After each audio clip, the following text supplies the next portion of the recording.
With over 400 celebrity interviews and tons of pop culture nerdiness, Too Opinionated is a safe haven for your inner geek. Find us at meistercon.com or on YouTube under MeisterCon Pod. And please subscribe. It would really help us out. Thanks, everybody. Hi, everybody. Welcome to another edition of Too Opinionated. I am so excited today. I've got actor, stuntman, director, producer, Douglas Vermeeren with me. So welcome, Douglas. Hey, it's so good to be with you. This is going to be fun. Yeah, I'm so excited to talk to you. We were talking off camera. This is like the fourth time we've tried to get together and we kept missing. But here we are. We made it today. We made it. Celebrate good times, right? Let's do it. So that's a lot of hats that you're wearing. I've got a crazy head. It's weird. So hats fit, I guess, sort of. So let's start that way.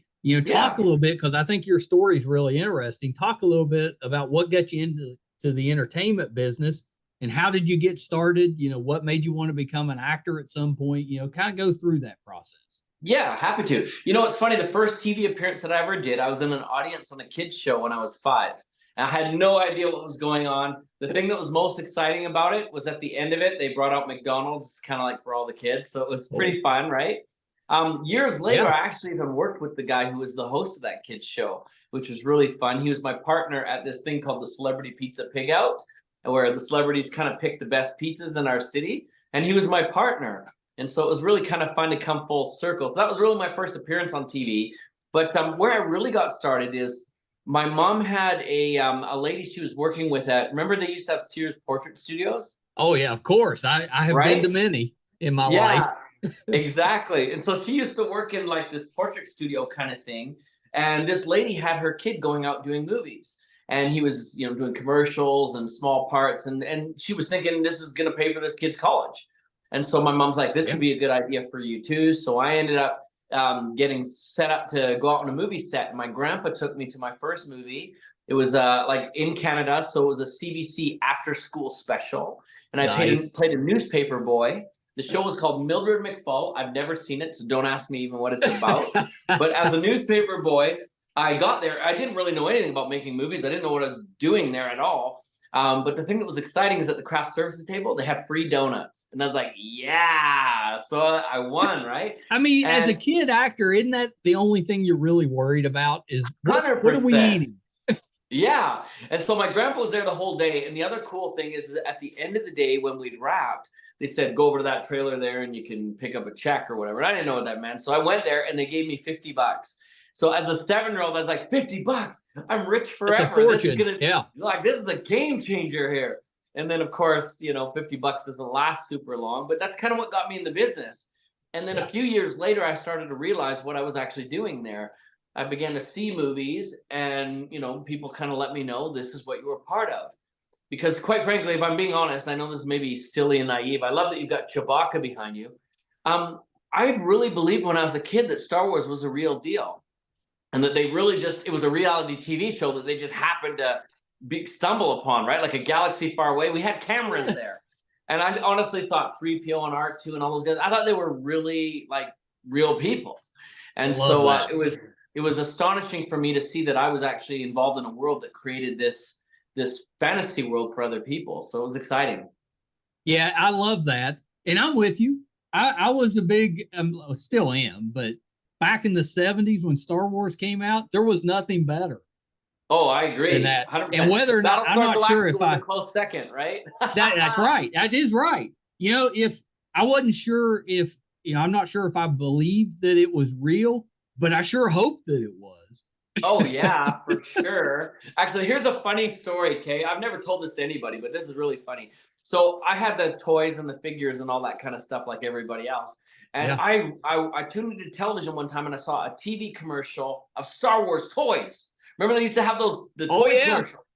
And so I was thinking, wow, okay, so I'm on movies and I know how movies are made. This must be how they make the commercials. But my agent doesn't know anything about getting me on a Star Wars commercial. So what I did is every Saturday I would take all my toys out onto the front lawn and I would play really good. And every time a car would drive by, I'd play even better. Just in case one of them was George Lucas, who'd say, that's the kid. We That's want the that one. kid. Get him in the commercial. And so, I really desperately wanted to be involved in Star Wars, but it didn't happen that way. So maybe fingers crossed for The Mandalorian. I've got a really good story that I think if we were able to connect with, Jon Favreau and Dave Filoni, that they would be very interested in the story that I've got, because I'll tell you, we've got something that would give Mando a run for his money and would really escalate the series to a new level. Oh, now I'm very intrigued. Well, let me tell you a little bit about it. Here's the idea, and we've got the script already registered with the WGA. We're looking to pitch it to them. But can you imagine, like, Mando has really ticked off the Imperials that he's working with, these Imperial warlords. They gave him the job to go get Grogu, and he decided, I'm going to keep that for myself. He's busted into all these Imperial fortresses, and he's, been a bit of a terrorist. He's, destroyed some buildings, and he's destroyed some people, and he's created all these problems. Well, if you think about how have the Imperials always dealt with people like this? Well, they hired bounty hunters, right? If you think of Empire Strikes Back, to get Han, right? They hired bounty hunters, and that's where we see Boba Fett come out of and everything else. So I've got a bounty hunter that I've created that's a little different. His name is Hex Akana, and he basically has been up against not only Mandalorians and been very successful, but he also fought a Jedi named Luke Skywalker. The first time he got his butt spanked. The second time it was a draw. And why? Because you remember in, that Splinter of the Mind's Eye, the book that came out right after Star Wars. Love that book. So we Alan know that Dean Foster, crystal, I think. Yeah, you got it. So Kyber crystals control the Force. So this particular bounty hunter has a glove made out of Kyber crystals, which he can manipulate the Force. So if he's going after Mando, and let's say that Grogu decides to step up and get in the way, he's just going to choke the shit out of that little green guy. I don't know if I'm allowed to swear on your show. You are. You're fine. Yeah, and basically, I'm going after him. So the Imperials are going to hire my bounty hunter to go find Mando. But here's the thing that I would ideally love to do. I'm not going to do it alone. I'm going to bring with me Bosk and Dengar. And we're going to go 3 against 1. I absolutely love this idea. I'm 100% behind it. We have to make this. That's and cool. So there's a few other cool tricks that we've got and some things that we're writing in that script. But right now I've got a couple friends that say they're going to try and help me get it into the hands of the people that have the powers to make that happen. And obviously I'd love to play that character too. I'm always doing Hitman and all these, kind of meanies with guns. And who knows, maybe I'll get the chance to go up against Luke Skywalker and finish him off. I'm rooting for you, because that's the dream. Growing up, that was the dream, was to actually be in a movie or a TV show with those actors. Yeah, that's a great idea. Well, if you know of anybody, let them know about it. We'll send them this. Well, we're pretty close with Emily Swallow that plays the armorer, so maybe I can put a bug in her ear. Definitely. Well, this is it. You talk about it and then see who knows who, right? Like one of our friends that is going in the door, she actually used to work with Amblin, and she's got connections to Kathleen Kennedy and a few others. So we'll see, right? But I mean, it's a great show. And the one thing that I love about it is it's really given, in my opinion, Star Wars a new breath of life, new hope. New hope. That's interesting to say it that way. But it's what I think Star Wars was lacking for so many years, that now they've really given us that excitement. So the whole team behind Mandalorian, wow, très bien. You guys are super awesome, and I'm excited that you guys have really given us an awesome universe to cheer on. They kind of brought Star Wars back. I agree. It's as close as we've come to those feelings we had back in the 70s when we're like, this is the best thing I've ever seen. Yeah, and that's one that I would actually buy toys about. And that's just it. The other stuff, I was just kind of like, who cares about a battle droid? Whatever. Yeah, I've still got Christmas photos from the late 70s, and I'm just surrounded by Star Wars toys. That's all I got. You know what's hilarious? I still have some of my Star Wars toys. Me too. Honestly, I'm that kind of a nerd. I've got Star Wars toys at home. And I'm proud to say that, because I'm truly a fan. There's 2 franchises that I'm still truly a fan of and always have been. Star Wars is definitely one of them, but the other is James Bond. I read all the books. I've got all the material. One of my friends before he passed away was Richard Keel, who was Jaws in the series. Oh, love Richard Keel. Yeah. Yeah, and just an incredible, super dude. And I mean, that's another one. I'd love the opportunity to be involved in that franchise. One of the best movie series, a legacy that will never be surpassed. Yeah, absolutely. Absolutely. Well, we're putting it out in the universe, and you never know. Sometimes that works. That's what we do. What? Oh, I just heard my phone go. I think it's Barbara Broccoli. It's Barbara Broccoli. Hang on a minute. Can you imagine? Hey, Barb. Yeah, I'm not doing anything on Saturday. I'll come by. I'll be part of that. I got nothing. Yeah, if you need me, I could Yeah. drop in. Yeah, I'll check the schedule, see what we can do. So, how did you get into the stunt side of that? Because I know you've done a lot of stunt work, a lot of stuff with heights that I'm not a fan of, but you've done it. Heights don't really bother me. It's funny that you mentioned heights, because generally when people ask me about stunt work, the first thing I go to is like when we were in high school, we used to sign out the audio visual equipment from the school and then go make our own movies.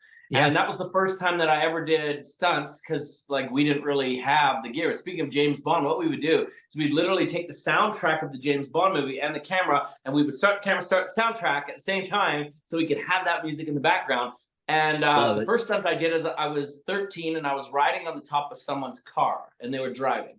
And what really ticks me off about that is the night before I was babysitting my nephews and nieces, they gave me $30. I put it in my wallet. When I got on top of the car, I had the wallet. When I came back in, my wallet's gone. My $30. So that stunt cost me that money.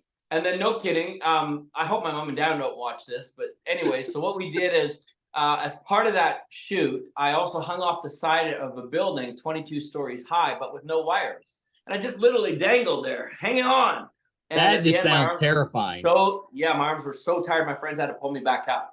But here's one of my favorites for height. This was kind of neat. So I did a thing for a magic documentary and stuff a handful of years ago where they put me in a straitjacket and hung me by my ankles and brought me up the lucky number 13 stories from a crane by my ankles. And I did that escape twice. But the thing that was really weird that I hadn't counted on is, of course, when they chain you up and they're pulling you upside down, you're hanging upside down. Then you got to wait there till they're ready to, have this magic trick kind of happen. So you're up there 15 minutes by your ankles. So you've already been 7 being pulled up, another 15 when you're up there. Then you got to get out of this thing, which took me, I think it was another 7 or 8 minutes. And then you got to stand there while everybody's cheering about it. And then they got to bring you down. So I was upside down a grand total of, I want to say, almost like an hour and 10 minutes. Oh my gosh. And no kidding, when I got down, I didn't even know what planet I was on. Then they had me do it again, but with a straitjacket that had a hood on it. And no kidding, I know I passed out. And then, all of a sudden I was back and I did the thing and everything worked out fine. But yeah, I took a nap up there. not a volunteer, like it was something that was forced. That's not scary at all. No. I mean, hey, if you die, you die. It's a good story, right? It's better than it's a great story. Dying of old age in your sleep. So I guess that's has that having stunts in your toolkit, let's say, has that helped you land acting roles? I think so, especially with independent films where they're not carrying insurance or a budget to get more people doing it. And no kidding, Gabe, this is kind of funny. I have done a lot of independent films where, no kidding, they did not have permits and they didn't have insurance. Yeah. And I did one where I jumped from a train. My fault, I forgot to take off my sunglasses and they went up and I got stitches along here. But when I hit the gravel and all this other stuff. And when I got up off the ground, each of my fingertips had the coolest little bruise just on the fingertips. It was so weird. And I got up and I was all kind of bloody. And I'll never forget the director with his little camera there. He looks at me and the other guys are there like, yeah, we might want to get an ambulance. And then one of the guys reminds him, we don't have a budget for that. And he's like, why don't you go over and make a phone call, see if you can get somebody to drive you to the hospital. So I literally walked into this kind of like, in Canada, it's like Canadian Tire. It's this little store, like a convenient or like a Walmart-ish kind of store. And I walk in and no kidding, the first girl that saw me passed out because I was just covered in blood. And so the next guy says, he goes, are you okay? And I'm like, can I borrow your phone? That's all I said. I remember that. Can I borrow your phone? And he's like, yeah. So I called my dad and they took me over to the hospital or whatever. And yeah, they stitched me all up and bandaged me all the heck and all this kind of stuff. And sent me home. I don't think it's supposed to work that way. Generally not. No. Yeah. So I've had a few weird experiences, but generally like the films that are union based and that carry proper insurance and stuff, generally there's a limit to the kind of stunts they will allow you to do because they need you back for other scenes. Right. And the other thing that's interesting about those kind of films is they generally plan and choreograph the stunts a lot better. So you're not just kind of winging it or flying by the seat of your pants. which thank goodness for that, right? So yeah, we'll see. I've been blessed. I've been lucky. Well, has there been one that you were actually scared to do? I don't know about scared because you don't really think about it, especially if we've got so many people watching. But I was just chatting with a friend of mine today about one that I did that I didn't expect to end the way that it did or to happen the way it did. And it wasn't appearing to be dangerous, and I wasn't afraid of it. But what happened is they dressed me in all this military gear, including like the backpack, and I was carrying a gun and all this stuff, and the military boots and all this. And I had to jump off this bridge to land in the water. So the explosion happened, whatever, that's fine. I jumped away from that, landed in the water. When I hit the water for the first time, everything started to get wet and heavy. And then I realized you can't really swim in like combat boots very well. And so literally I thought I was going to die. Like I weigh what, maybe 160, 170 pounds, but with the water, I weighed close to 400. Oh my gosh. Right. And so literally I had a hard time getting to the side. So I literally had to swim on my back to get to the side. And as soon as I got there, the director comes over and he's like, that's a really good jump. I love it. I love it. But we're going to do it again. Is there a way you could swim to the side a little quicker? Like, yeah, no, not so much. So they put a life jacket underneath. I did it again. It still took a long time. And again, he came by. He's like, yeah, we just loved it. I think we just need one more, but you really got to swim over here quicker. And I'm like, dude, like I am so burnt. Is there a way we can get a jet ski to come pick me up? And he's like, oh, that's a great idea. We should have done that. Can we get a jet ski in here? He's like, why don't you take a 20-minute break? We're going to see if we can get a jet ski over here. So why wouldn't we have done that from the beginning? Yeah. It's so good. But hey, we learn, right? Live and learn. Yeah. Live and learn. Yeah. Well, so you got some really cool, I think, sounding projects coming out. So let's run through some of them. So the first one I think sounds terrific is Big Cats. Oh yeah. Yeah, we're shooting Big Cats over in London coming up in May. This is my second film with Chris Sanders. The guy's super fun and easy to work with. I just have a great time. We just did a scary movie with him in January over in the UK. But Big Cats, I don't know a whole lot about what I'm allowed to say and what I'm not allowed to say. So let me don't get yourself in trouble. Yeah, exactly. I'll get fired and I'll never work with Chris again. Sorry, Chris. I didn't mean it.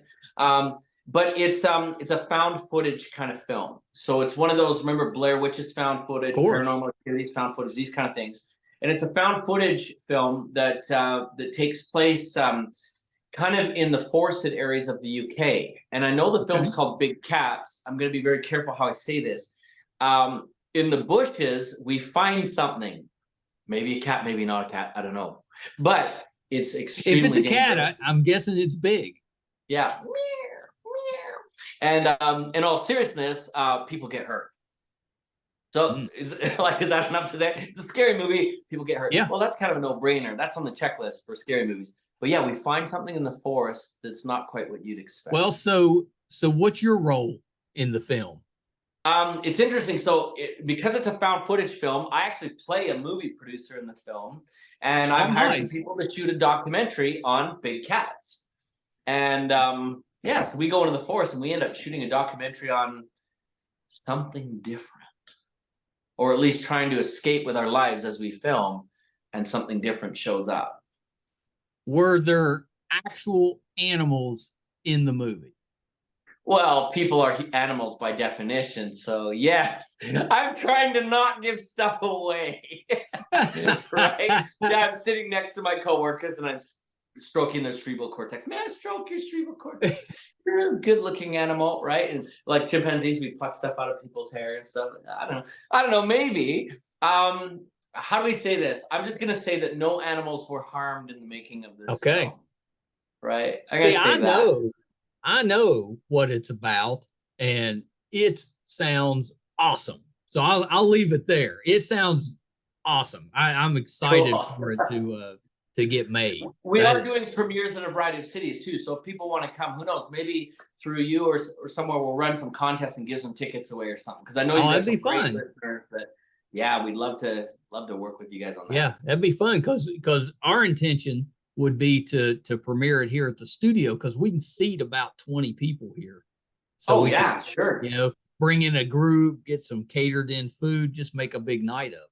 Love to do it. In fact, I've got a couple other projects that we're happy to bring them all there and make it a VIP thing for people that, again, support your podcast, because I think what you're doing is awesome.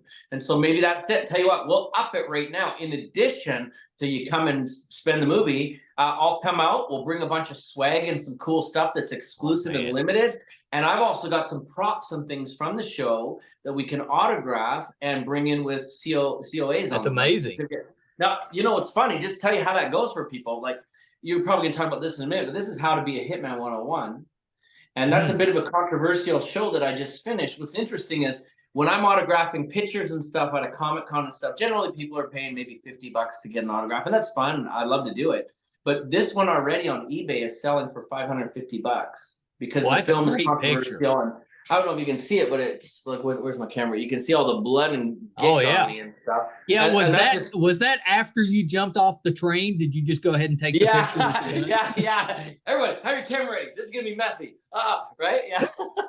That's right. Yeah. No, this is actually all artificial. What's really funny is right now I know on YouTube they just put up a video on preparing me for this photo shoot and how the blood work is done and how they spray. And that's very interesting. In fact, it's kind of fun just like sharing about this picture, some things that people may not recognize. Like I guess I do look kind of badass or whatever. Yeah. But the thing that most people don't understand is with that blood, your eyelids and stuff all stick together. So like, no kidding, underneath that, my eyes are like all wonky as shit, just crazy. And one of my eyelids, I remember it was like, I don't get that shut. And I'm like trying to like, cause it's all stuck. And I'm like, this is help. Somebody who can help. Right, and you can't see that because thank goodness for the because you got the sunglasses on. That's like if that was me, I would have that framed. Maybe I will one of these days. And every night, just like leave it at the front door if somebody wants to break in and say, "This is what you'll find inside." Right? Yeah. You better move on to the next house. Cereal box. Goodness sakes. Well, so why is that so controversial? Let's talk about that. You know, it's interesting because we've had a lot of parent groups and church groups kind of say, listen, we're glorifying violence and we're glorifying this idea of becoming a hitman, like how to be a hitman 101. The reality is let's be honest, there's a lot of like video games and things that are far gorier than we are. Like Grand Theft Auto is a good example, like GTA, or Call of Duty is another one that's extremely high on the violence list. Yeah. So they're frowning on this idea. I know that the movie, as part of the merchandise, they put out a training manual. There's people trying to have that banned right now, and if you can find one, I know that they're like highly collectible and sought after. But the reality is, I mean, it's a great story, and there is a lot of violence in it. You know, we won't dispute that. Hang on, someone's calling us. Let's send them there. Okay, there is. Sorry, someone was dialing my phone. I can't shut my phone off. We're doing a podcast here. Yeah, I gotta go away. Mom, leave me alone. I'm talking to my friend. Right? Or even better yet, I want to go to the Tachi station to pick up some power converters with my friends. You get it. So anyway, here's the deal. Yeah, I'm a movie nerd. I get it, especially Star Wars. But here's the thing is, although the film is violent and it's got some violent aspects, one of the reasons I agreed to do it and that I really fell in love with the script is because it's got a human aspect of this person, right? I play Samuel K. Finch, who is a hitman who's a little bit not sure that he's chosen the right career path, but he's very good at what he does. In the film, we explore why he might want to do what he does. We explore why it is that he's having second thoughts about what he does. And it's not what you think. It's not like killing people is a bad thing, so I better hang up my gun. No. Killing people needs to be done sometimes. This is what his rationale is, right? That there is garbage that needs to be taken out. And that's kind of his thing. But he's got other feelings about why this isn't maybe the best fit that he's chosen. And then the other thing that I think is really interesting is there's one of my favorite discussions in the script. One of the other characters asks him, "Are you married?" And he says no. And he goes, "Why?" "Well, because women are complicated." And he goes through this really interesting thing about he had a romantic episode with another female hitman or female woman, and kind of how that unfolded. And it's very fascinating. And I love part of the discussion. He talks about if a man kills a woman, like his wife, if a man kills his wife, there's only really the one suspect. The police know it's him. It's going to be him. But if the woman kills the man, no. There could be many suspects still.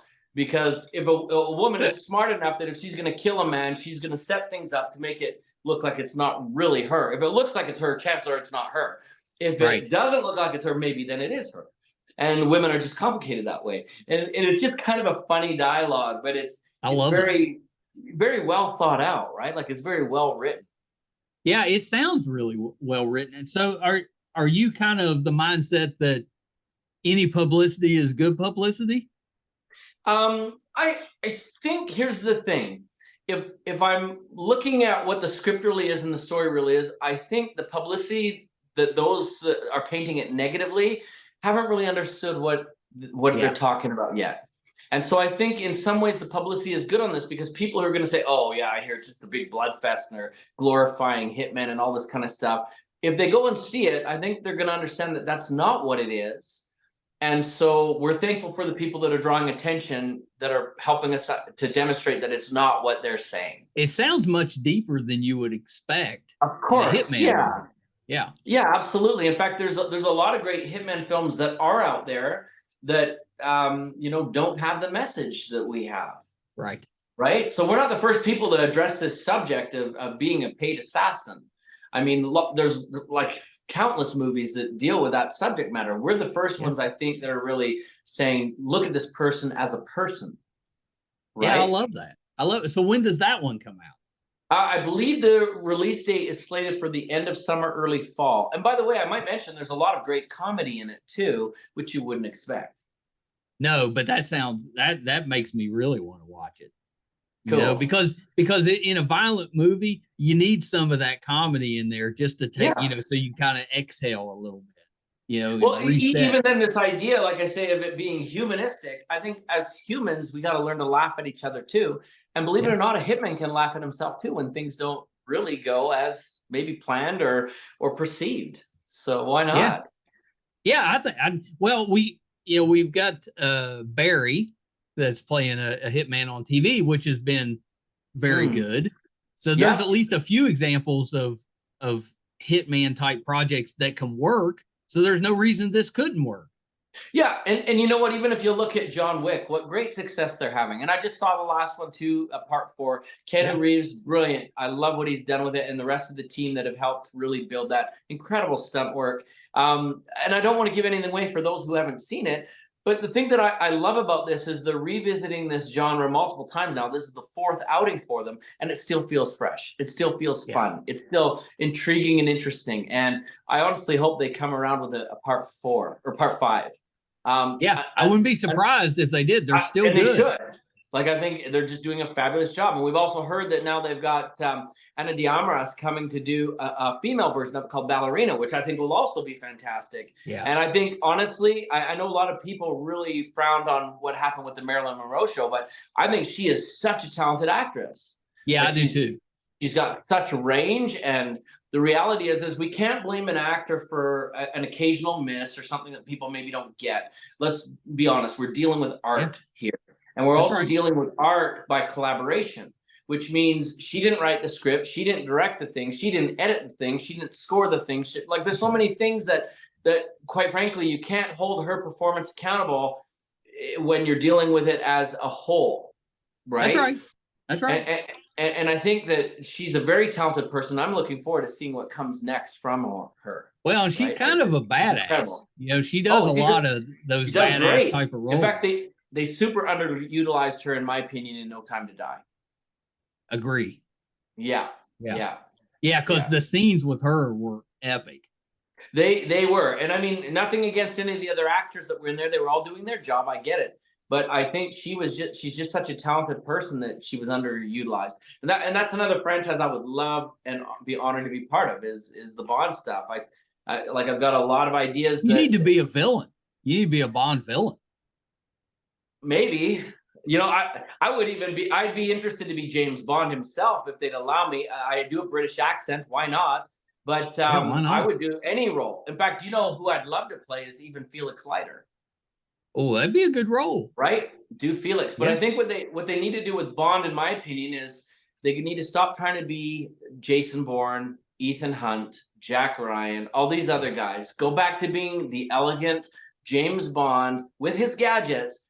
who is a womanizer, and bring him back into the adventure stories that we have always loved. You were doing this for 60 years. Why change the formula and try to be something you're not? Yeah, I completely agree with that. Yeah, they came up with this whole genre. Let's take it to the next level, and don't become an impersonator of the people that have impersonated you, because that's what happened. And if you even look at, like, no kidding, I love Mission Impossible. Tom, you've done an incredible job. But all your stunts came originally from Bond movies. Yeah. Right? If you think of him even driving that motorcycle off the cliff, that's the beginning of Spy Who Loved Me, only he did it on skis. And his jump was higher than yours.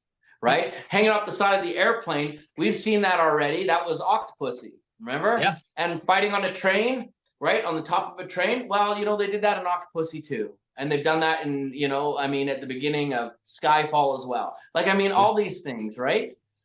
So yeah, that's very true. Do you have a favorite Bonds movie?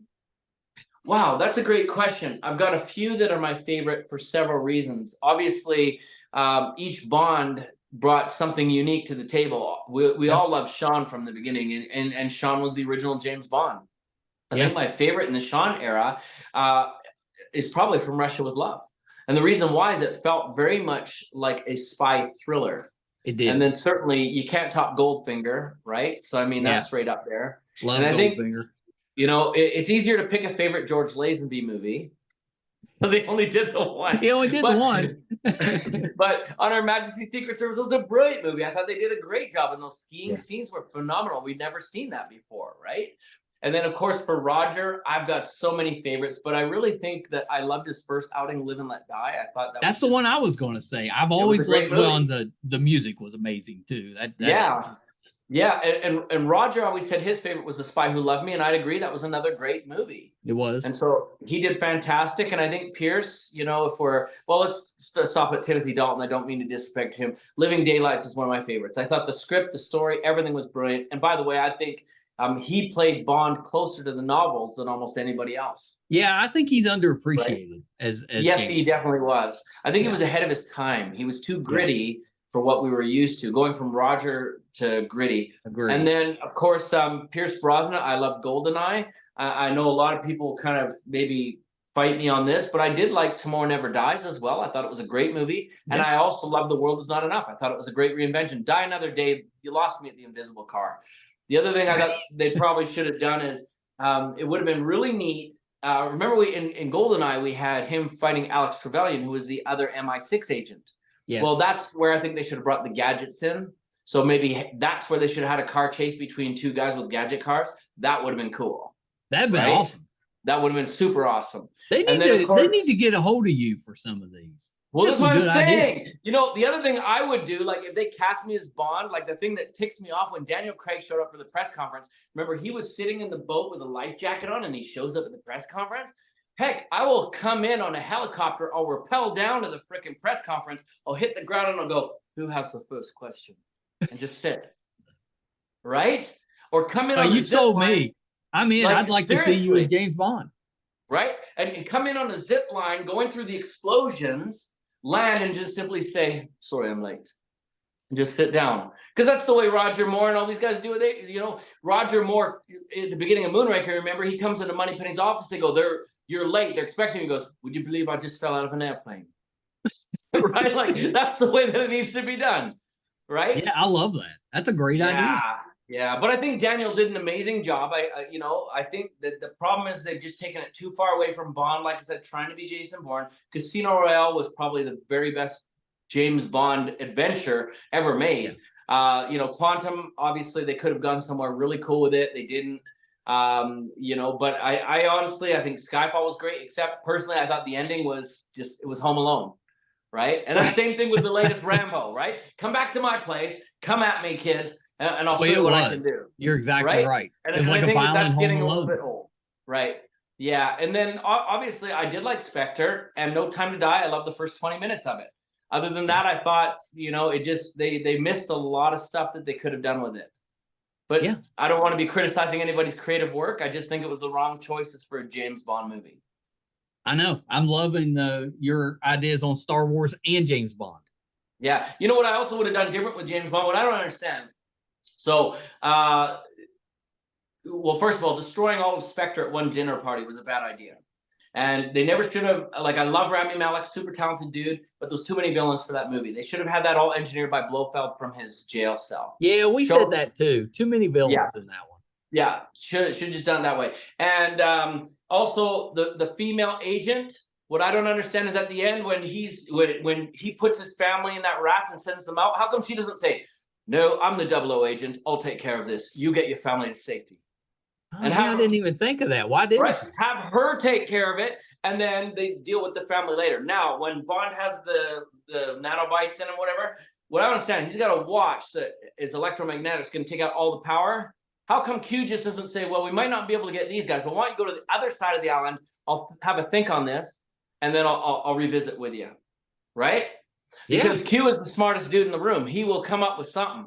And that was a moment to show how smart Q really is, even if we don't see it in this movie. And then the other thing that I thought, you remember in the original Majesty's Secret Service, which this was a loose remake, remember they killed Tracy Bond, his wife. Yeah. So in my opinion, the thing that they should have done, and I know this is, everybody's going to write me a nasty letter saying, but that's harsh. They should have actually killed that his wife or his girlfriend there and the daughter. And it should have been Blofeld that did it. And now all of a sudden he's got a serious reason to have a license to kill and never going to love again. And I'm a cold-hearted bugger and I'm going after these guys. But instead, no, they kill Bond. They let the little girl and his wife go free. That was actually a very woke perception of Bond that deluded him and have him cry and all these other things. No, they should have been harsh, taken that family away. That's the bull. I love how big a fan you are because you put some time into thinking about this. Well, that's my favorite. I'm a movie guy. But in all seriousness, if you remember, you know, when Bond's wife was killed at the end and they even ran the silent credits and all that stuff and just did that still shot with, you know, Diana Rigg with that bullet in her head, that was impactful. And that stayed with everybody. Now, can you imagine if they would have murdered his family, he sees it and runs silent credits again. And then all of a sudden it says James Bond will be back. And you're like, yeah, he's going to be back and he's going to be damn pissed off.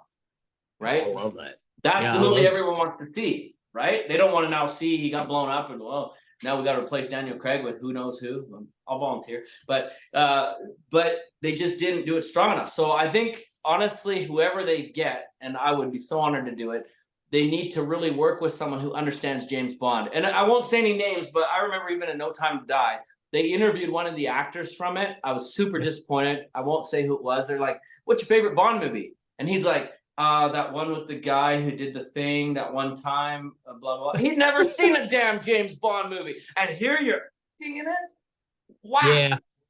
I know I get disappointed a lot of, you know, the comic book movies or the sci-fi stuff because the actors aren't actually, I mean, good for them that they're able to still do really well, but they're not actually fans, you know, of the franchise. And that always, I don't know why that bugs me. But well, the other thing about that's frustrating to me is, like, no kidding. Let's take James Bond for a minute. If you are the custodian of that legacy, this is the Broccoli family legacy.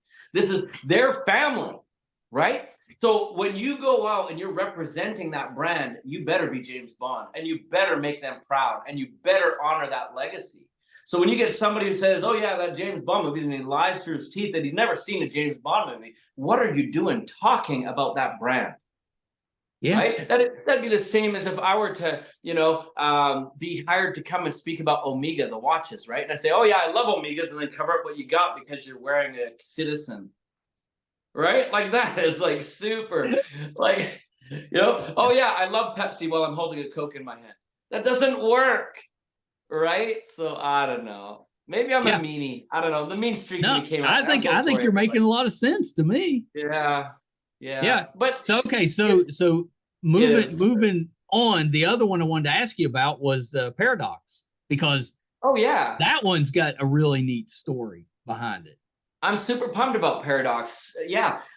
Again, I'm not sure how much I'm allowed to say, but I'm going to try and spill the beans a little bit because I think, like, what they've revealed so far in, like, their pitch packets, I think I could probably say, but I think it's fascinating. So basically the story is that you've got these guys during World War II who, prior to everybody getting involved in the war, so you've got the Brits and you've got a handful of Americans that have come over and a handful of Canadians and stuff.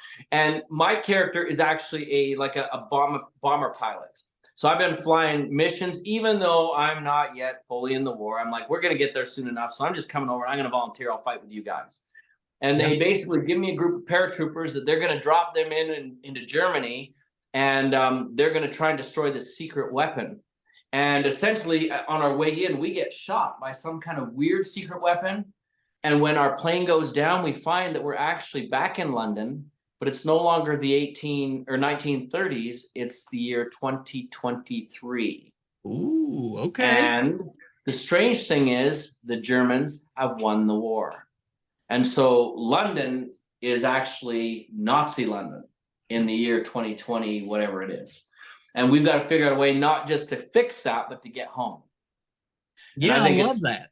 Crazy story. That's I mean, there was Man in the High Castle.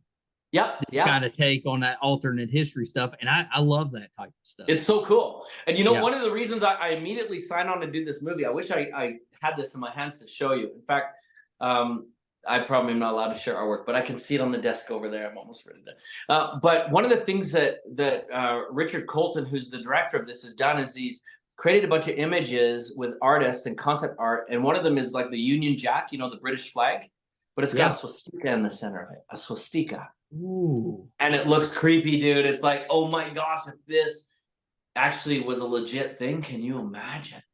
You know, we'd all be speaking German. Aber Sie können uns begleiten? Reißen Sie Lines, los die Damen und die Herren?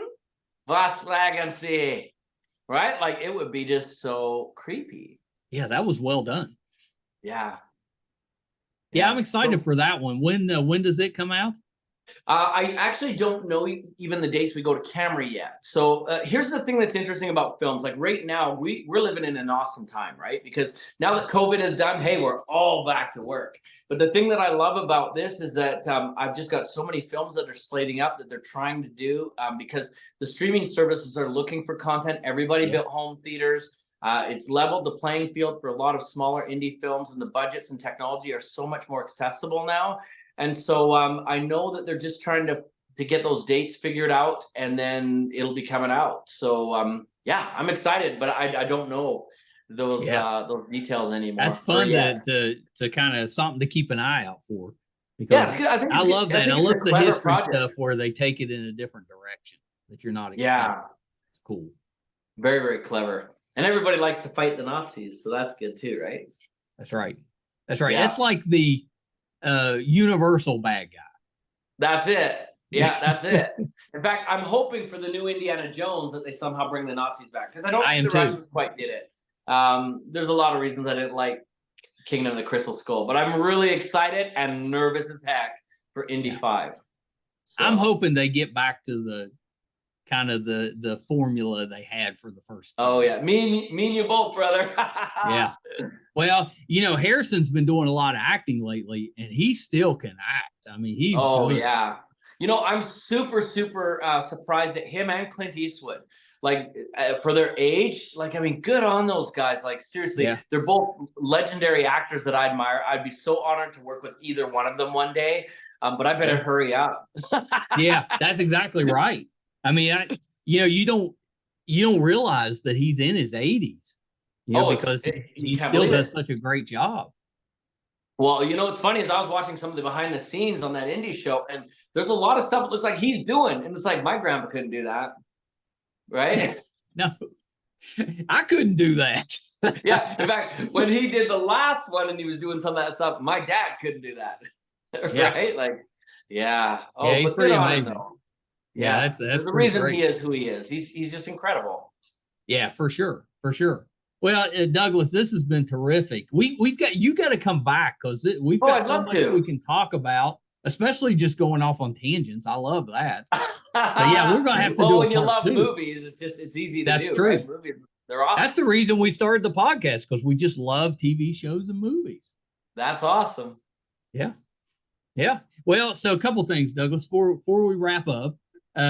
You're so busy, but anything else that you're working on that we can keep an eye out for? You know what's funny is this last weekend I just wrapped a really cool movie called The Lurker, and I played a cop in it. It's a scary movie.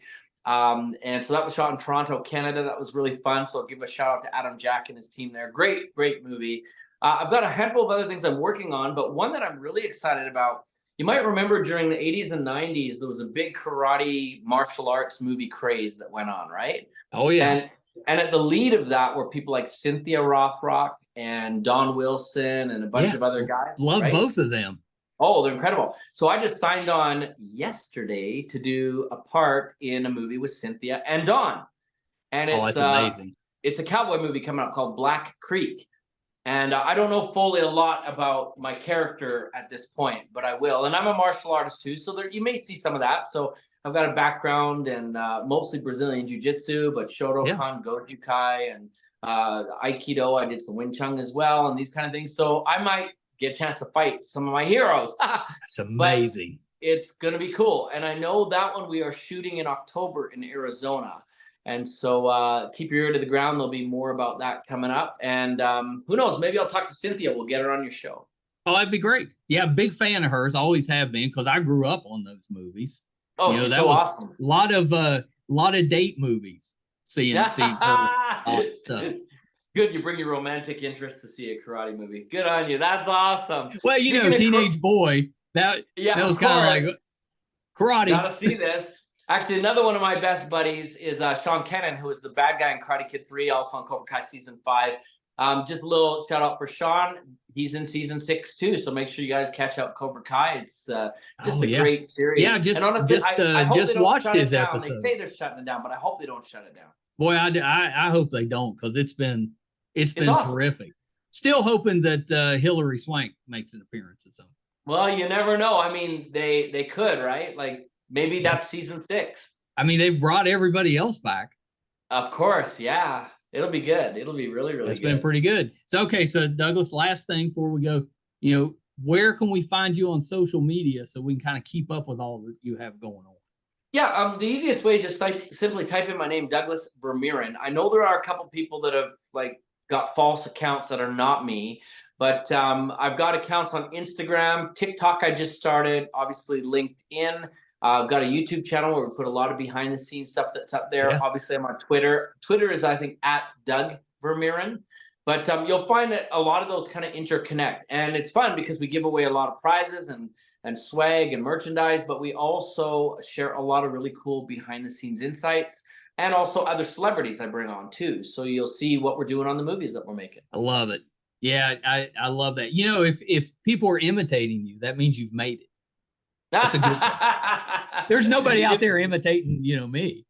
Yeah. Well, it's funny because a couple of them are really, really weird. First of all, if one of them comes at you and says, send me some money, I'm in South Africa or Nigeria or whatever, and I need a ride home, that's not me. For sure, it's not me. And I had this other one. It was this Filipino lady who blatantly has her picture on it, but it's my pictures and her pictures. I don't know her. I'm sure she's a wonderful person, but I don't know her. I have no idea who she is. So it's always kind of fun to see these things. She's obviously a fan. Yeah, can you imagine? You get some little Filipino lady that just is wanting these pictures up there and her picture. I don't know. There must be a reason. I don't know it though, but I love that. Well, sir, you have to come back. This has been just so much fun. Love to do it anytime. All right. We'll set it up. Okay, hold on one second. So happy that we were able to do that interview, Douglas Vermeeren. He is amazing. Like the things he does and the amount of projects that he's working on. And we didn't even talk about the fact that he produces a ton of documentaries and just fun projects. Just a really interesting guy. And I wanted to ask him about this one called Recreating 1912, which is kind of a silent film type of movie, which sounds awesome. So we'll definitely get Doug back on and go over some of that. But we had tried, and for just various reasons, kept missing each other. We'd set this interview up 3 or 4 times and finally got together, and it was as good or maybe even better than what I was hoping. It's just terrific. So make sure that you support Doug in all of these great projects he has coming out. Big Cats, which I'm hoping is like Panthers.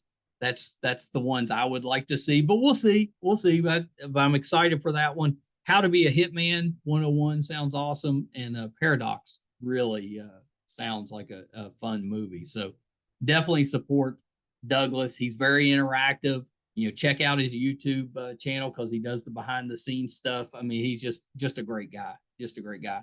Thank you guys so much for tuning in again this week. If you'd like to support us, real easy to do. It's free. All we ask is that you subscribe. If you prefer to watch, it's YouTube MeisterCon Pod. Hit subscribe. If you're listening, wherever you're listening to your podcast at, subscribe there. You can find all of our episodes, almost 600 of them now, audio and video, on our website, meistercon.com. So definitely check us out there. If we're doing anything in studio, like watching big cats or giving away prizes, that'll be on the website. If we're going on location, if we're covering a convention, whatever we have going on, it'll be on the website, meistercon.com. Thank you guys so much. Until next time. Bye, everybody.